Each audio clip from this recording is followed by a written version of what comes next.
入話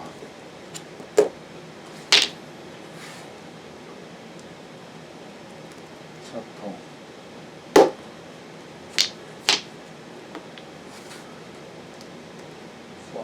花菜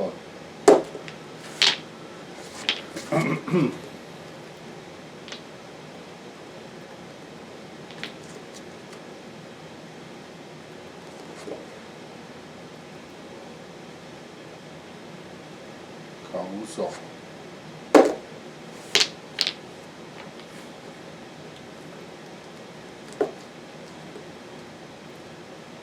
五筒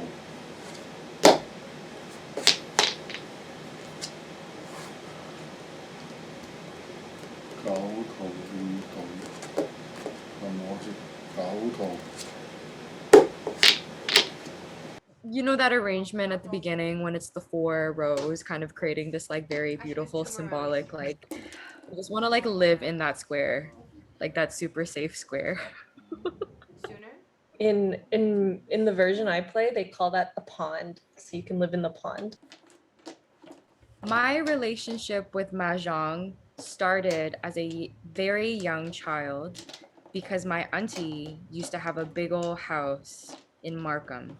And every family event, maybe it was Christmas or New Year's or maybe a birthday or somebody being born, the whole family would come together in this big house in Markham. And so as a kid, me and my cousins and my sister would be running around the house, having fun on the first 2 floors. But in the basement, you'd walk down the stairs and suddenly you'd be in this dimly lit, smoky room with 4 or 5 mahjong tables, with 4 elders at every table, just going ham on the table, like the click clacks, literally just filling the basement. I don't even think it was smoky. I think I just added that for my own childhood memory. And now fast forward like 20 years later, and I'm doing the same thing.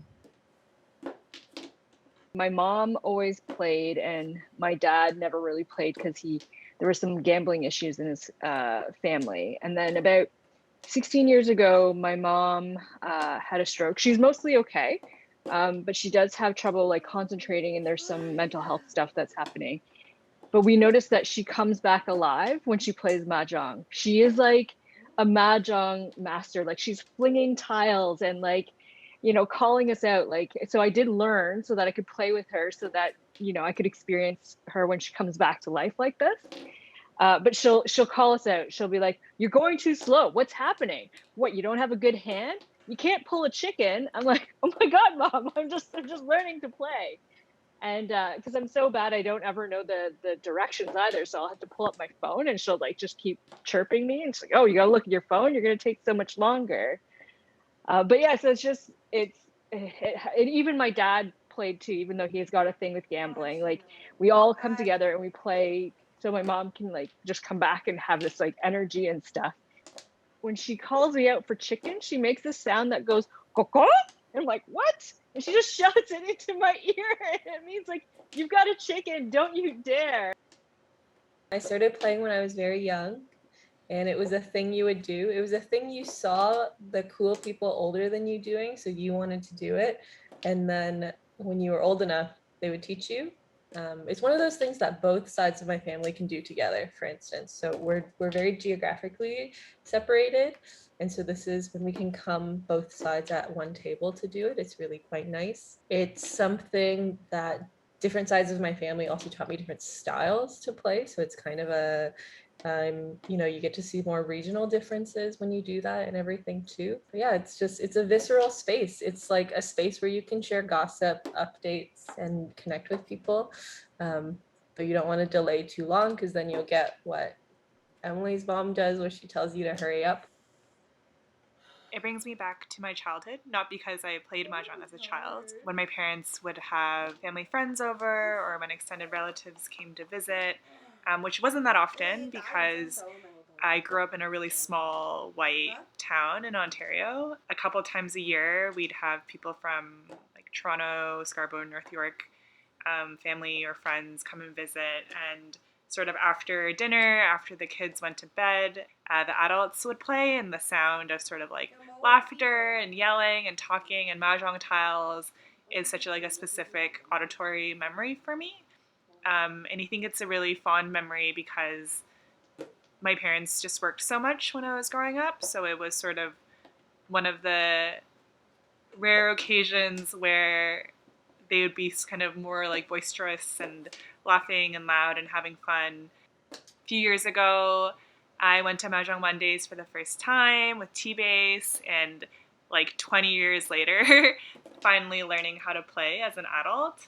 And I forgot the rules every time. I have to relearn, but it's a lot of fun, and I think it's been a great way to connect with community here. So my relationship to Mahjong Monday is basically that I don't think I've ever won Mahjong. It's not something that was really passed down in my family. They kind of think of it as don't teach the kids to gamble. It was really fun to learn with, I guess, people who are not in my immediate family who can still talk about the culture and their own experiences with it. Even though I'm not, I'm just not someone who likes to play a lot of games, like card games, board games, so I'm kind of done after one round. It's a lot of brain work, and maybe that'll change as I get better at it and keep going. But I'm really just there socially. I play one game, and then I just chat for the rest of the time that I'm there on Mondays. I mean, it's been a while. I guess I was there on Mondays, and hopefully starting up soon again. And then maybe I'll get better and I will win some hands. I don't really have much of a mahjong history. I remember it being furtively played in the basement of my uncle's house whenever we would visit. So the only memory I have of mahjong is just the sound of tiles being scrambled around. Yeah, and just knowing that mahjong was happening there, but it was always unseen. But it was often heard. I realized how cool mahjong was because of actually Hong Kong movies and seeing it being played so rigorously. And when I was a teenager in the white world, people were playing poker, and poker was the shit. For me, it was actually mahjong is the shit. I actually learned to play at Mahjong Mondays. Yeah, just playing at the pace and speed with community has been super meaningful.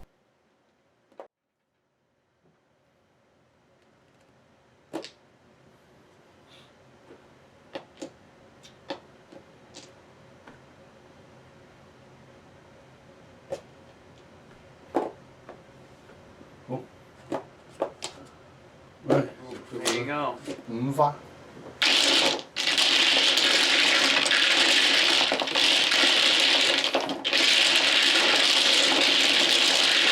Whoa, Dad, calm down.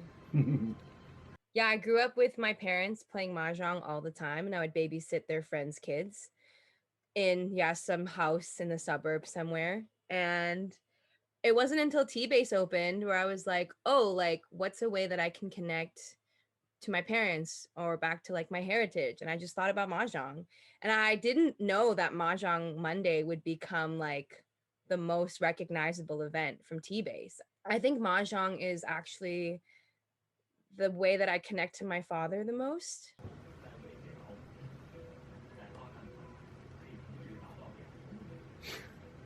我識摸啊嘛，係咪？你都知嘅，我一摸就知道識摸。哇，犀利！睇下先，混一色已經係3番、4番，呢度過5番，全部6番，喂6個。即係最緊張就係打嚟打去都叫唔到糊，哎呀，仲差一隻啊叫糊啦咁啊！你要叫大糊。係啊。摸嚟摸都叫唔到，唉！但係叫咗糊咧又緊張啊！我哋老人家玩多啲可以防止。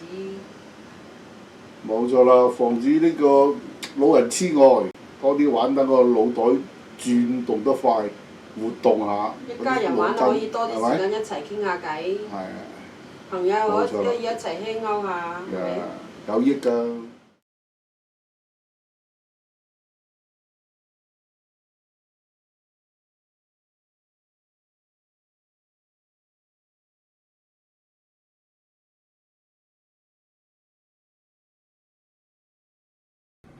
難。So